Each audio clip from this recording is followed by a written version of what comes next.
सड़क यही रहती है। यदि आप मेरी चैनल में नए हो तो मेरी चैनल को सब्सक्राइब करें, शेयर करें और लाइक करें। धन्यवाद। शेख चिल्ली से जुड़ा ये किस्सा शुरू होता है उसी के गांव की पुलिया से।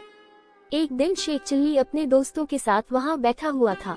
सभी आपस में गप्पे लड़ा रहे कि तभी शहर से एक व्यक्ति वहां आकर रुका और शेख और उसके दोस्तों से पूछने लगा, क्यों भाई, क्या कोई बता सकता है कि मियां शेख साहब के घर की तरफ कौन सी सड़क जाती है? वो व्यक्ति शेख चिल्ली के पिता के बारे में पूछ रहा था। उसके पिता को पूरा गांव शेख साहब कहकर बुलाता था, लेकिन उस सज्जन की बात सुनकर शेख चिल्ली को नई हरकत सूझ गई।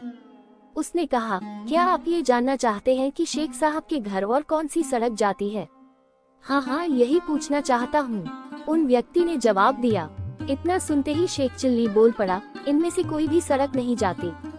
इस पर शहरी सज्जन बोला, अगर ये नहीं तो कौन सी सड़क जाती है? शेख चिल्ली बोला, कोई नहीं। व्यक्ति, क्या कहते हो बेटा, मुझे तो सभी ने यही बताया है कि शेख साहब का घर इसी गांव में है।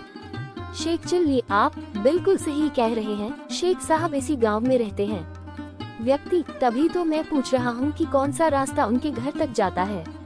शेख चिल्ली ने कहा, जनाब आप तो उनके घर पहुँच जाएंगे, लेकिन ये सड़क यही रहेगी, ये कहीं नहीं जाएगी। ये बेचारी सड़क तो चल ही नहीं सकती। मैं शेख चिल्ली हूँ, शेख साहब का बेटा। मैं आपको वो रास्ता बताऊंगा जिस पर चलकर आप ठीक पते पर यानी मेरे घर पहुँच जाएंगे। शेख चिल्ली की बात सुनकर वो आदमी बहुत खुश हुआ और बोला, तू तो बड़ा समझदार हो गया है और काफी बुद्धिमान भी।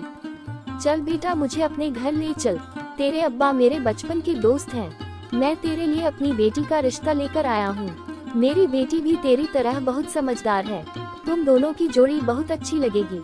सज्जन पुरुष की बात सुन शेख चिल्ली उन्हें अपने घर ले गया। कहानी से सीख, व्यक्ति को हमेशा अपनी बात स्पष्ट रूप से बोलनी चाहिए। साथ ही शब्दों के चयन पर भी गौर करना जरूरी है ताकि सामने वाला बात को समझ सके। पूरी कहानी सुनने के लिए धन्यवाद।